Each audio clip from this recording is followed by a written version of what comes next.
Modi's mission is the recent book that has been launched in the market, and it talks about the early life of Prime Minister Narendra Modi, political life of past 25 years when he was the chief minister, and currently when he is the prime minister, the important decision that he has taken in the political life, and a lot more insight to prime minister. And what's the difference in this book from the existing books in the market? We have with us Berjis Desai, who has written this book. He's an author, he is an ex-journalist, and a competent lawyer. Let's try and understand, sir. Good book and a new book in the market for Prime Minister Narendra Modi. What was the inspiration? Because there are already existing books. A day in your life when you thought that this is the time I should, come up with this book or write this book. So this book is not a biography of the Prime Minister, nor is it about politics. As a matter of fact, none of his political opponents are even mentioned in the book. There are two principal reasons why I decided to write the book. First, that we as a country are still unable to appreciate the enormity of the task which Narendra Modi has undertaken, which touches almost every facet of national life, and that history will evaluate him very differently 50 years hence.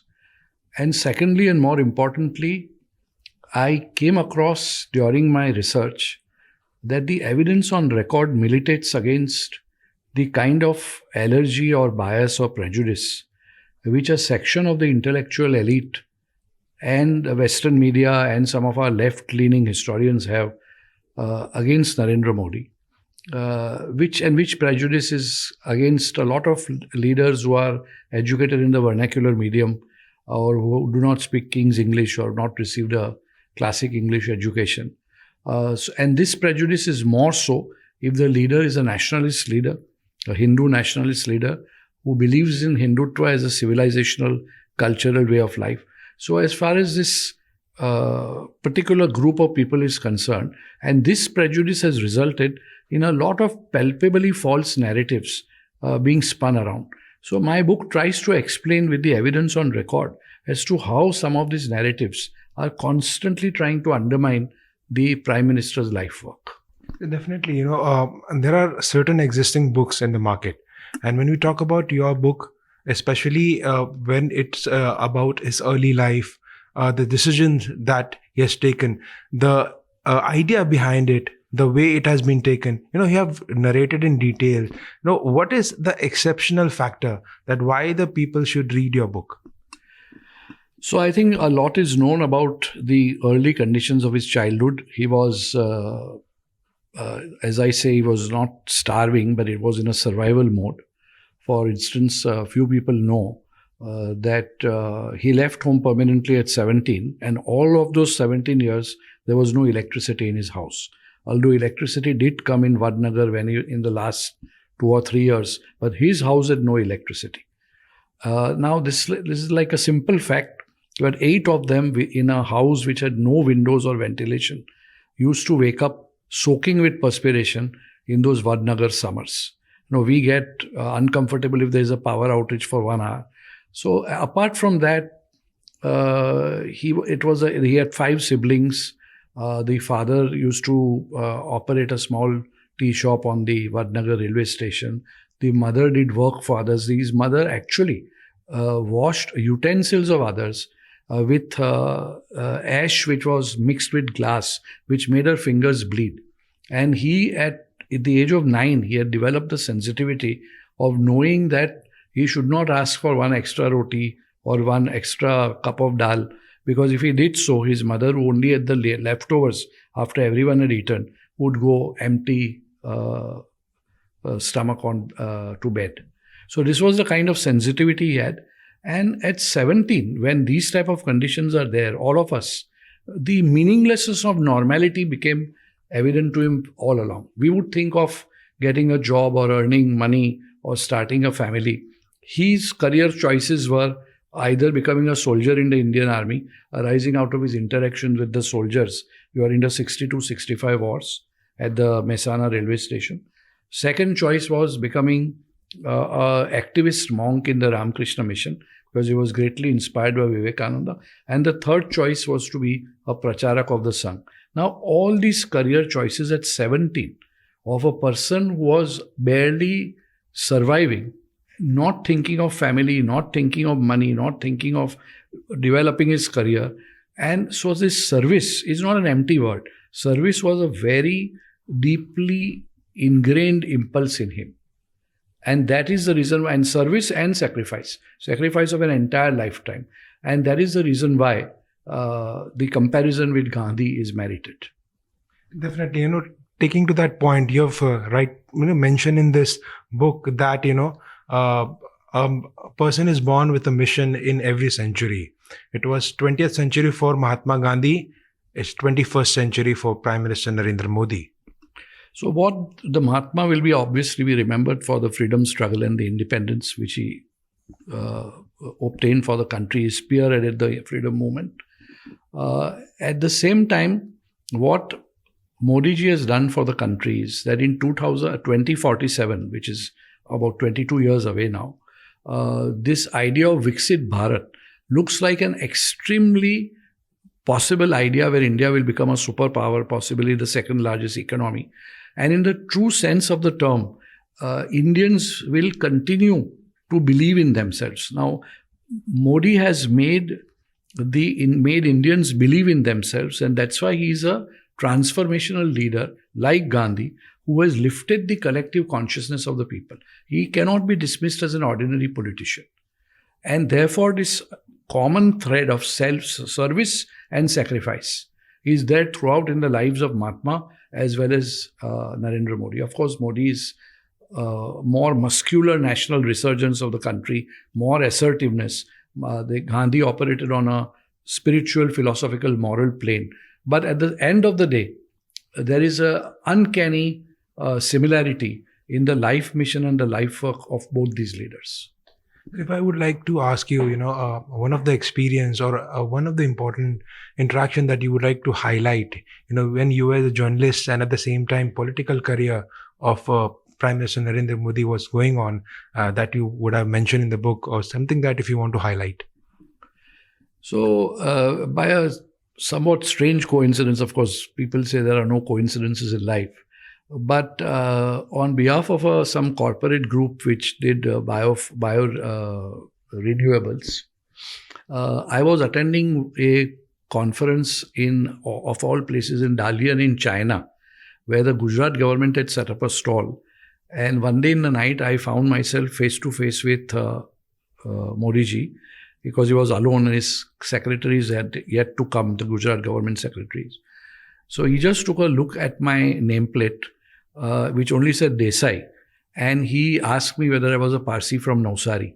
How he fathomed that out, I do not know. And he had a whole conversation, which is an amazing, that almost he has a faultless intuition. I've realized that he has limitless reserves of energy, he has a faultless intuition, and he has a very spellbinding charisma. All these things it's very difficult to explain sometimes in mere human or rational terms.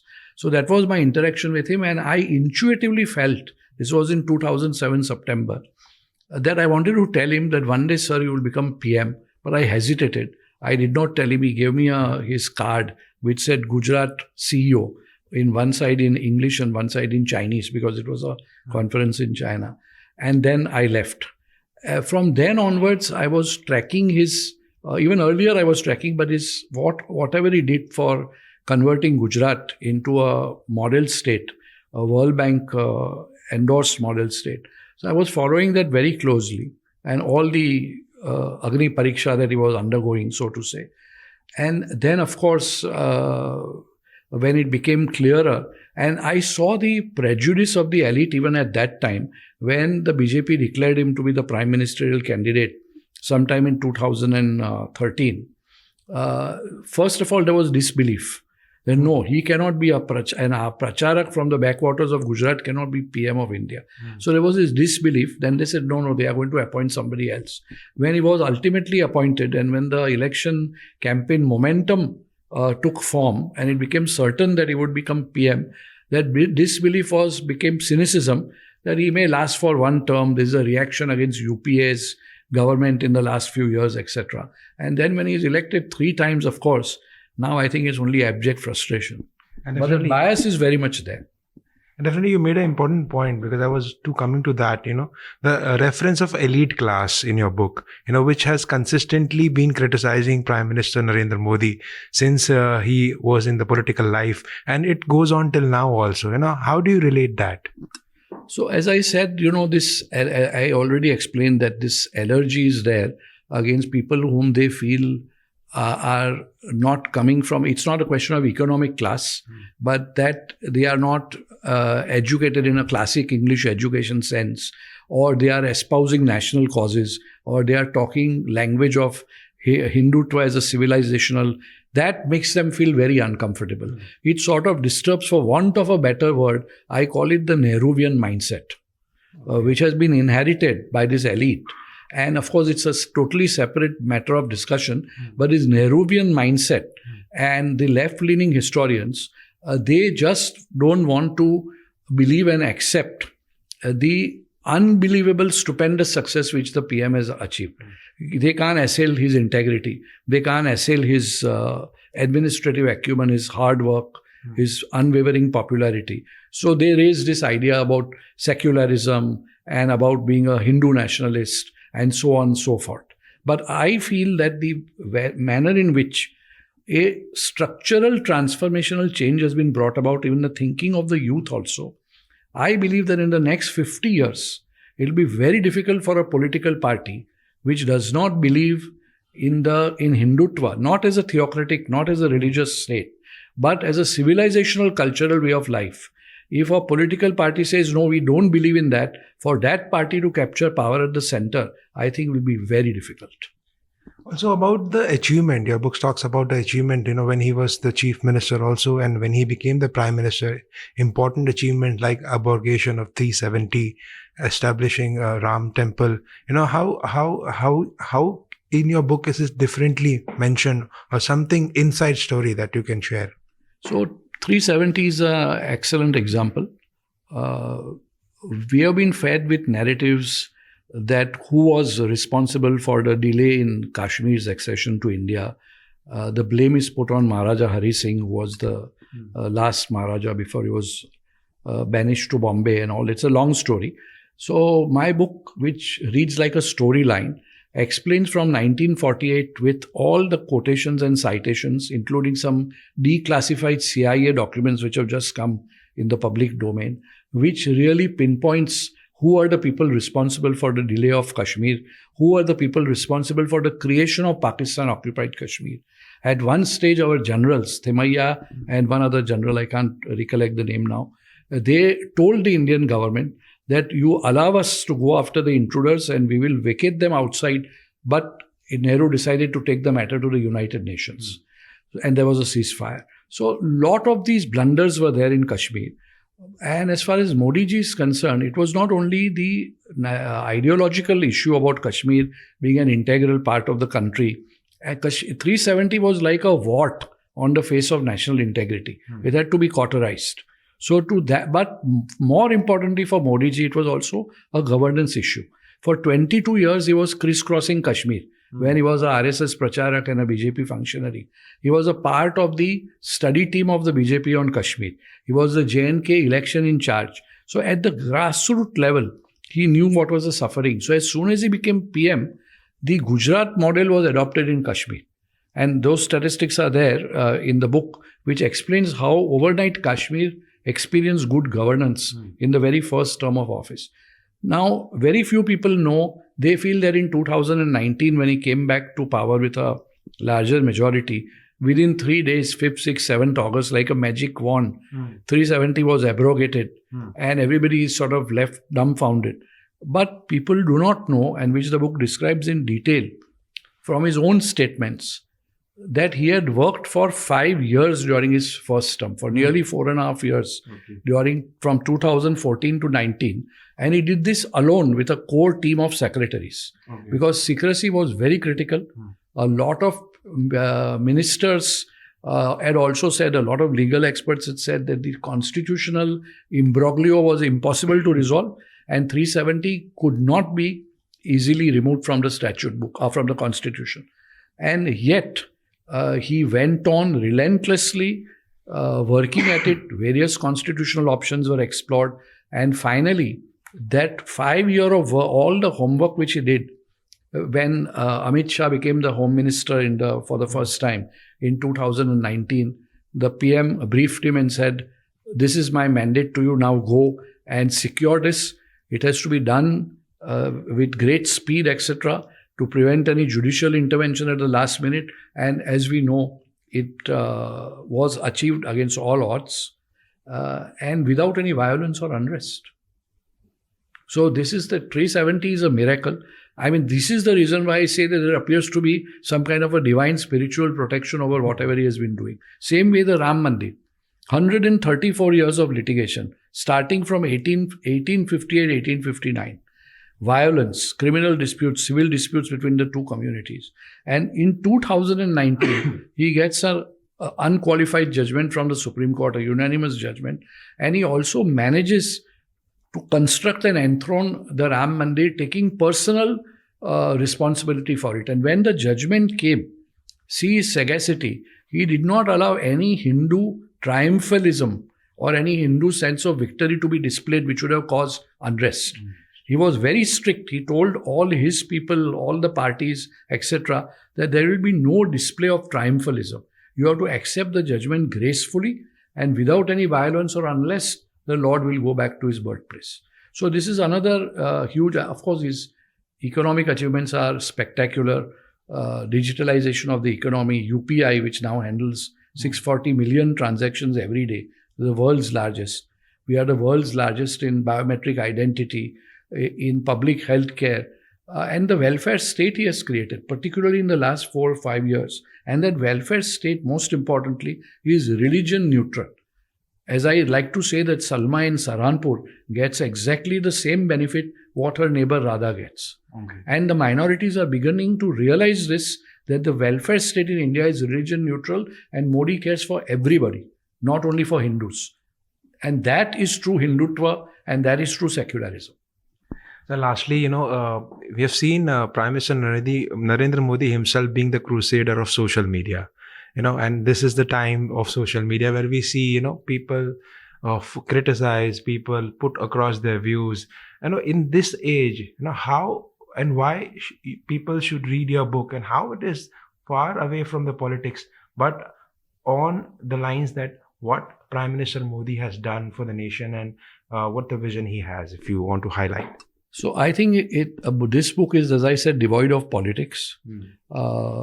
Of course, there is a reference to political history, but none of his present-day political opponents or any of his election campaigns or victories are even discussed. What is discussed is things like 370, Ram Mandir, how it was achieved, what I just described. It explains about demonetization, a decision which was criticized severely, but how it has yielded actually 11 years later, what it has resulted into and what are the gains. In terms of actual statistics is pointed out. And similarly, his relationship with the judiciary, how he wants to bring about judicial reforms and how issues of the higher judiciary concern him. And of course, his military strategy. So far, there was no retaliation. In 2004, 2014, there were 25 terrorist attacks outside of Kashmir, Northeast and left-wing areas. Outside. And about 1,000 people died, no retaliation from India. Now, under him, every attack, there is a calibrated response. Now, there has been elevated that decisive costs will be imposed upon the enemy if such an attack is repeated. And the best example is suspension of the Indus Valley Treaty, which was so one-sided for 65 years, where 80% of the water went to Pakistan and only 20% came to us in water volume. And nobody had the courage and nobody had the gumption how to go about it. He has done it. And that has hit the enemy very badly. It's a huge pressure point. So all this is very inspirational.